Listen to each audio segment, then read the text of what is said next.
रात के काले साए रेगिस्तान के विशाल रेत पर धीरे धीरे फैल रहे थे। राजस्थान के घने जंगलों में जहां सदियों पुराने पेड़ रहस्य की तरह खड़े थे, वहां दोस्तों की एक जोड़ी अमन और विक्रांत एडवेंचर की तलाश में निकल पड़े। सूरज ढल चुका था, लेकिन उनकी जवानी का जोश इतना था कि उन्हें अंधेरे का डर नहीं था। अमन, जो हमेशा रोमांच के लिए तैयार रहता था, उसने विक्रांत से कहा, सुना है इस जंगल में कुछ रहस्यमय ताकतें हैं। विक्रांत थोड़ा सतर्क स्वभाव का था। उसने जवाब दिया, ये सिर्फ अफवाहें हैं। हंसते हुए अमन ने कहा, चलना, थोड़ा और आगे चलते हैं। जंगल घना होता जा रहा था। पेड़ों की जटिल शाखाएं उनके ऊपर एक जाल की तरह बन रही थी। हवा में एक अजीब सा सन्नाटा था, जिसे सिर्फ जंगली जानवरों की दूर की आवाजों से तोड़ा जाता था। अचानक हवा में एक ठंडी सिहरन दौड़ गई और उनके आसपास की रोशनी कम होने लगी। विक्रांत घबरा गया। अमन, अरे कुछ नहीं हुआ, कुछ तो अजीब है। लेकिन अमन ने उसे शांत रहने का इशारा किया, लेकिन तभी एक खौफनाक आवाज जंगल से गूंजी। यह किसी जानवर की दहाड़ नहीं थी, बल्कि एक ऐसी चीख थी जो किसी मानवीय आवाज से कहीं ज्यादा भयानक थी। जमीन कांप उठी और पेड़ों की टहनियां हिलने लगी।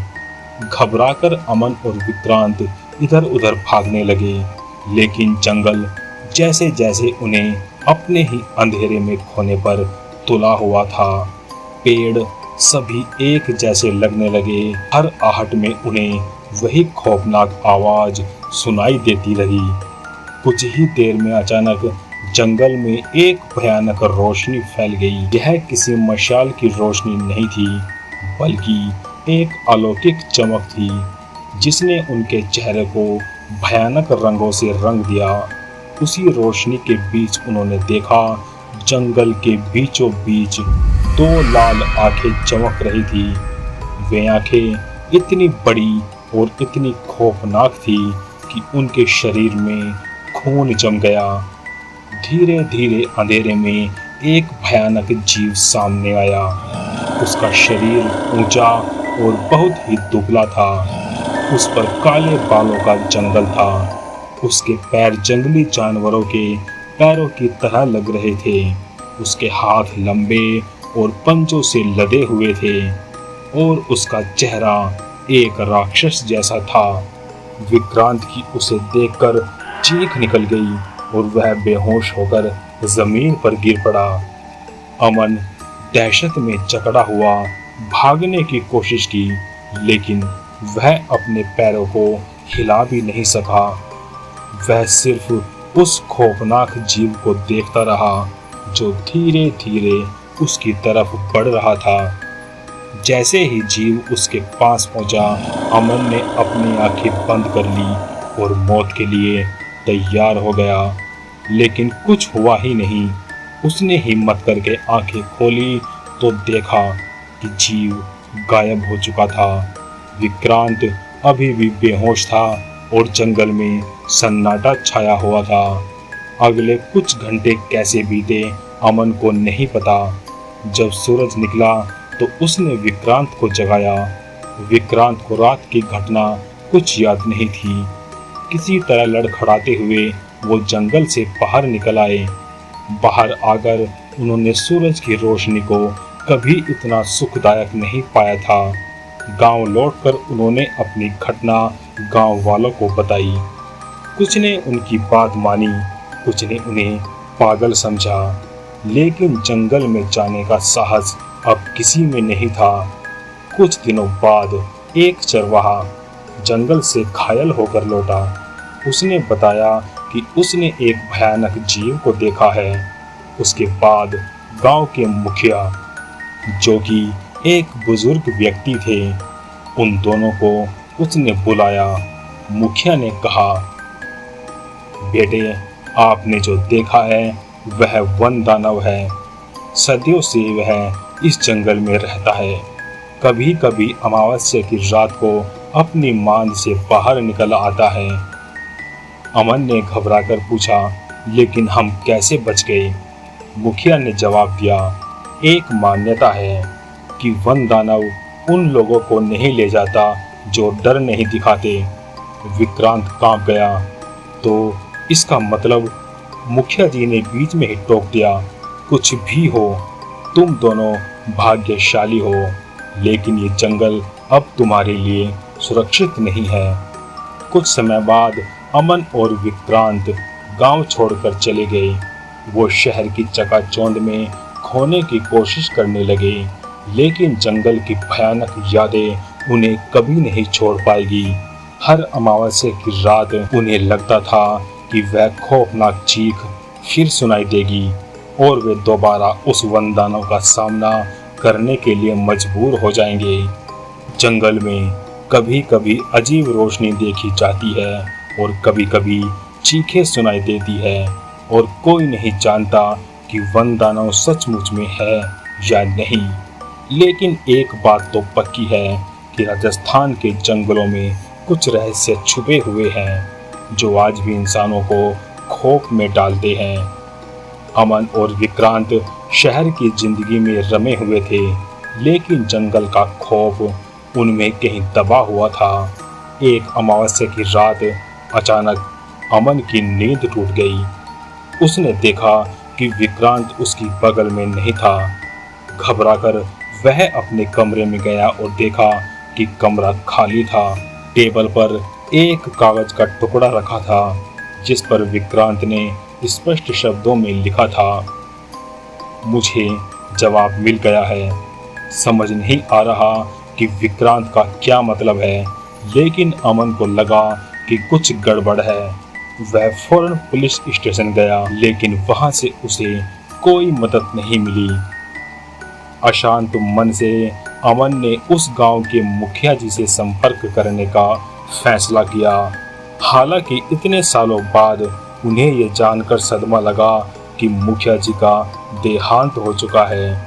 किसी तरह उन्हें एक बूढ़े आदिवासी के बारे में पता चला जो जंगल के रहस्य को जानता था। आदिवासी दूर जंगल में रहता था। अमन किसी तरह वहां पहुंचा। बूढ़े आदिवासी ने उसकी कहानी सुनी और फिर बताया कि वन दानव अकेला नहीं है, उसकी एक रानी भी है जो अमावस्या की रात को मनुष्य को बलि देने के लिए उन्हें अपने पास बुलाती है। विक्रांत शायद उसी रानी के चंगुल में फंस गया है। अमन अपने दोस्त को बचाना चाहता था तो उसे रानी की मांद तक पहुंचना था। आदिवासी ने उसे एक खास जड़ी बूटी दी जो उसे वन दानव से कुछ समय के लिए अदृश्य कर देगी, लेकिन जड़ी बूटी का असर कुछ ही घंटों का था। अमावस्या की रात को अमन जंगल में वापस आया। जंगल उसी खौफनाक सन्नाटे में डूबा हुआ था। जड़ी बूटी का इस्तेमाल करते हुए वह जंगल की गहराइयों में गया। रास्ते में उसे अजीब अजीब आवाजें आती रही, लेकिन वह डरा नहीं। आखिरकार उसे एक विशाल गुफा का पता चला। गुफा के अंदर रोशनी थी और भयानक संगीत बज रहा था। उसने झांक कर देखा कि गुफा के बीचों बीच एक खूबसूरत लेकिन भयानक दिखने वाली औरत खड़ी थी। वही वन दानव की रानी थी। उसके सामने विक्रांत बेहोश पड़ा था। अमन जानता था कि उसके पास वक्त बहुत कम है। जल्दी से उसने एक पत्थर उठाया और गुफा के अंदर फेंक दिया। सभी की निगाहें पत्थर की आवाज की तरफ गई। उस समय मौके का फायदा उठाकर अमन ने विक्रांत को घसीटा और गुफा से बाहर निकालने लगा।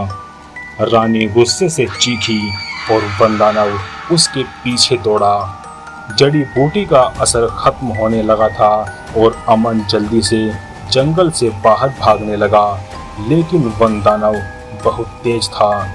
तभी उसे याद आया आदिवासी के शब्द, जड़ी बूटी का असर कम होने पर दक्षिण दिशा में भागना। अमन ने दिशा बदली और दक्षिण की ओर भागने लगा। कुछ ही घंटों बाद जड़ी बूटी का असर पूरी तरह खत्म हो गया, लेकिन अंधेरे की वजह से वन दानव उसे नहीं देख पाया। अमन पेड़ों के पीछे छिपता रहा, सांसें रोककर वन दानव के गुजरने का इंतजार करता रहा। बहुत देर बाद उसे लगा कि वन दानव चला गया है। धीरे धीरे सूरज निकलने लगा और जंगल की भयानकता कम होने लगी। विक्रांत अभी भी बेहोश था। अमन ने उसे किसी तरह संभाला और जंगल से बाहर निकलने की कोशिश करने लगा। कई घंटों की मशक्कत के बाद वह किसी तरह गांव तक पहुंचा। गांव वालों ने उनकी मदद की और विक्रांत को होश में लाया। विक्रांत को कुछ भी याद नहीं था, लेकिन अमन ने उसे सब कुछ बताया। गांव वाले भी उनकी बात सुनकर सहम गए। अमन और विक्रांत ने जंगल में वापस जाने की कभी हिम्मत नहीं जुटाई। उन्होंने वही गांव में ही रहने का फैसला किया। वन दानव और उसकी रानी का रहस्य जंगल के साथ ही दफन हो गया। लेकिन कभी कभी रात में अमावस्या के आसपास उन्हें लगता था कि दूर जंगल से एक भयानक चीख गूंजती है, मानो उन्हें यह याद दिला रही हो कि जंगल के राज कभी पूरी तरह से खत्म नहीं होते। आज की हमारी इस वीडियो में इतना ही। अगर आपको हमारी ये वीडियो अच्छी लगी तो लाइक करें, शेयर करें और जाते जाते हमारे चैनल को सब्सक्राइब करें। मिलते हैं नेक्स्ट वीडियो में, तब तक के लिए बाय एंड बी हॉन्टिंग।